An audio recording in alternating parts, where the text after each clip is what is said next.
ಸರ್ಕಾರಿ ನೌಕರರಿಗೆ ಹೊಸ ಯೋಜನೆ ಜಾರಿ.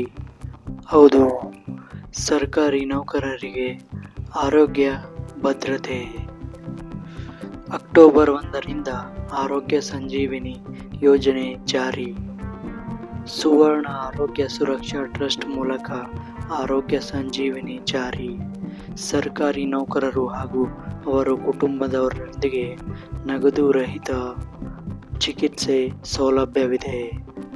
ಸರ್ಕಾರಿ ನೌಕರರಿಗೆ ಆರೋಗ್ಯ ಭದ್ರತೆ ಹೊಸ ಯೋಜನೆ. ಇದು ಅಕ್ಟೋಬರ್ 1ರಿಂದ ಆರೋಗ್ಯ ಸಂಜೀವಿನಿ ಯೋಜನೆ ಜಾರಿಗೆ ಬರುತ್ತೆ. ಸುವರ್ಣ ಆರೋಗ್ಯ ಸುರಕ್ಷಾ ಟ್ರಸ್ಟ್ ಇಂದ ಈ ಯೋಜನೆ ಜಾರಿಗೆ ಆಗುತ್ತದೆ. ಇದು ಸರ್ಕಾರಿ ನೌಕರರಿಗೆ ಹಾಗೂ ಅವರ ಕುಟುಂಬದವರಿಗೆ ಸೌಲಭ್ಯ ದೊರೆಯಲಿದೆ. ಈ ಯೋಜನೆಯ ಮುಖ್ಯ ಉದ್ದೇಶವೆಂದರೆ ಸರ್ಕಾರಿ ನೌಕರರಿಗೆ ಉತ್ತಮ ಗುಣಮಟ್ಟದ ಆರೋಗ್ಯ ಚಿಕಿತ್ಸೆ ಒದಗಿಸುವುದು.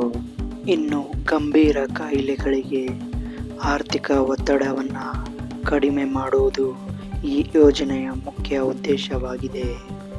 ನಗದು ರಹಿತ ಚಿಕಿತ್ಸೆ ಮೂಲಕ ಆರೋಗ್ಯ ಸೇವೆಗಳ ಸುಲಭ ಲಭ್ಯತೆಯನ್ನು ಖಚಿತಪಡಿಸುವುದಾಗಿದೆ. ಈ ಯೋಜನೆಯಡಿ ಒಳರೋಗಿ ಚಿಕಿತ್ಸೆ ಹಾಗೂ ಹೊರರೋಗಿ ಚಿಕಿತ್ಸೆ, ವಾರ್ಷಿಕ ಆರೋಗ್ಯ ತಪಾಸಣೆ ಸೇರಿದಂತೆ ಅನೇಕ ವೈದ್ಯಕೀಯ ಸೌಲಭ್ಯವನ್ನು ಪಡೆಯಬಹುದಾಗಿದೆ. ಈ ಯೋಜನೆಯು ರಾಜ್ಯ ಸರ್ಕಾರ ನೌಕರರಿಗೆ ಮತ್ತು ಅವರ ಅವಲಂಬಿತರಾದ ಪತ್ನಿ, ಮಕ್ಕಳು, ಪತಿ, ಅವರ ತಾಯಿ, ತಂದೆಗೆ ಅನ್ವಯವಾಗುತ್ತದೆ.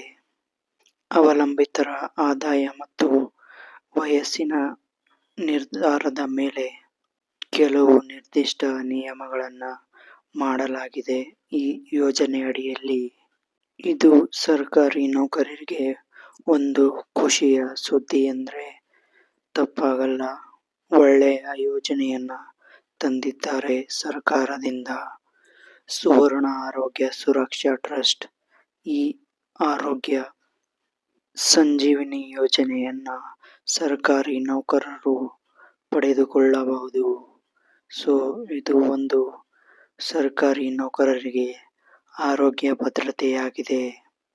ಅಕ್ಟೋಬರ್ 1ರಿಂದ ಈ ಆರೋಗ್ಯ ಸಂಜೀವಿನಿ ಯೋಜನೆ ಜಾರಿಗೆ ಬರಲಿದೆ. ಇನ್ನೇನು ಕೆಲವೇ ದಿನಗಳು ಇರುವುದರಿಂದ ಯಾವ ರೀತಿ ಈ ಯೋಜನೆ ಮುನ್ನಡೆಯುತ್ತದೆ ಮತ್ತು ಜಾರಿಗೆ ಬರುತ್ತದೆ ಎಂದು ಮುಂದಿನ ದಿನಗಳಲ್ಲಿ ಅಂದರೆ ಅಕ್ಟೋಬರ್ 1ರಿಂದ ನೋಡಬೇಕು. ಈ ಯೋಜನೆಯ ಜಾರಿಗೆ ಬರುವುದು ಯಾರೆಲ್ಲ ಸರ್ಕಾರಿ ನೌಕರರಿಗೆ ಖುಷಿಯ ವಿಷಯ ಎಂದು ಈ ವಿಡಿಯೋ ನೋಡುತ್ತಿದ್ದರೆ ಕಾಮೆಂಟ್ ಬಾಕ್ಸಲ್ಲಿ ಕಾಮೆಂಟ್ ಮಾಡಿ. ಮತ್ತೊಂದು ಹೊಸ ವಿಷಯದೊಂದಿಗೆ ಸಿಗೋಣ.